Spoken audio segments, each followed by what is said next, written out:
কেমন আছো তোমরা সবাই? Welcome to my channel Shanti's diary. দেখতেই পাচ্ছ আমি একটা নতুন জায়গায় এসেছি।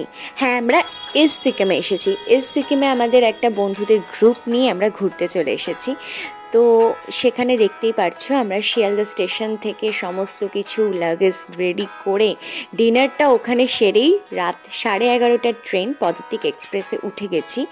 আর এখন সকাল হয়ে গেছে, মানে প্রচুর মজা করেছি রাতের বেলায়, দিয়ে ঘুমিয়ে টুমিয়ে সকালবেলায় আবার আড্ডা দিতে দিতে আমরা কখন নিউ জলপাইগুড়ি মানে এনজেপিতে পৌঁছে গেলাম আমরা নিজেরাও জানি না। তো যাই হোক, এরপর আমাদের লাগেজ নামানোর পালা, আর আমরা স্টেশনে এসে গেছি। প্রচণ্ড এক্সাইটেড এনজেপিতে নেমে, আর আমরা ওয়েট করছিলাম আমাদের ড্রাইভারের জন্য, দিয়ে আমরা চলে যাব আমাদের হোমস্টে। পৌঁছে গেছি আর এখানে আমাদের সব লাগেজগুলো তোলা হচ্ছে, দিয়ে আমরা এখন যাব ঋষিখোলাতে। এখান থেকে হার্ডলি 4-5 ঘন্টা লাগবে। তো আমরা এসেছি পদাতিক এক্সপ্রেসে, আর যেটা থামিয়েছে হচ্ছে 9:30-10টার দিকে।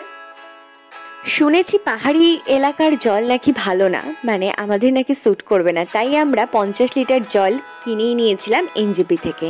দিয়ে এখন আমরা সরাসরি চলে যাব হচ্ছে আজকের আমাদের হোমস্টে ঋষিখোলা। হোমস্টেটার নাম হচ্ছে বনলতা হোমস্টে। আমরা যেহেতু এজেন্সির থ্রু এসেছি, তো এজেন্সি আমাদের সমস্ত রকম অ্যারেঞ্জমেন্ট করে দিয়েছে, আর আমরা এখন সেই ঋষিখোলার উদ্দেশ্যে যাচ্ছি। আর তার সাথে রয়েছে একটা দারুণ রকমের এক্সাইটমেন্ট। কমলা লেবু, যেটা হচ্ছে সিকিমের, খুব ছোট ছোট দেখতে, নাকি খুব মিষ্টি হয় খেতে। তো আমরা এখন সেটাই ট্রাই করছি, খেয়ে দেখি কিরকম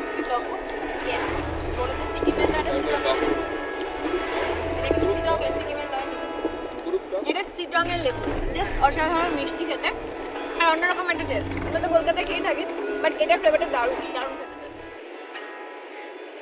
তো গাইজ, আমরা এখন ঋষিখোলায় চলে এসেছি, আর ওখানে দেখতেই পাচ্ছ পুরো রিভার সাইড। আর আমরা এখানে আছি বনলতা হোমস্টে 2-তে।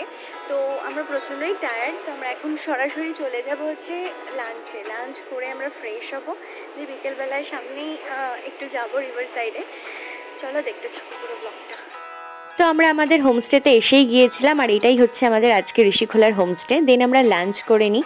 লাঞ্চ আমরা এই কারণেই আগে করে নিয়েছিলাম, কজ আমাদের পৌঁছতে অনেক লেট হয়ে গেছিলো 3টে। দেন আমরা স্নান করে ফ্রেশ হয়ে চলে গিয়েছিলাম নদীর কাছে। অনেক উঁচু থেকে, এটা হচ্ছে ঋষিখোলা, আর এখানের মানে রাস্তাটা জাস্ট অসাধারণ। আর আমরা এখন যাচ্ছি নদীর পথে। প্রচণ্ড হচ্ছে তোমার বিশাল চড়াই উতরাই পথ, যেটাকে বলে, প্রচণ্ড খাড়া খাড়া সিঁড়ি, সেখান থেকে আমরা যাচ্ছি।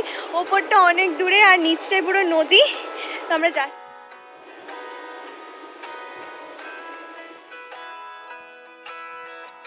ওরা কত দূরে চলে গেছে, জাস্ট দেখো। ওই জায়গাটা জাস্ট অসাধারণ একটা ব্যাপার স্যাপার লাগছে। কত এখানে পুরোটাই হচ্ছে নদী, আর আমরা এখান থেকে যাচ্ছি। খোলা আকাশের নিচে নদীর বুকে দাঁড়িয়ে এইরকম একটা ফিলিংস হয়তো জাস্ট বলে বোঝানোর মতো হবে না। অসাধারণ একটা সময় আমরা কাটিয়েছি। দেন আমরা তখন কটা বাজে, 4:30-5টা, আমরা উপরে উঠে আসি। এরপর আমরা সন্ধেবেলায় ওখানে চায়ে আড্ডা একটা বসে, যেখানে এজেন্সি থেকেই আমাদের যেহেতু সমস্ত খাবার দাবার প্ল্যানিংয়ে ছিল, তো আমাদের বিকেলে স্ন্যাক্সটা ওরাই দিয়েছিল, চা পকোড়া। আমাদের খাবার রেডি হয়ে গেছে। কালকে হচ্ছে আমরা জুলুক যাব, আর আজকে আমরা এখন খেতে।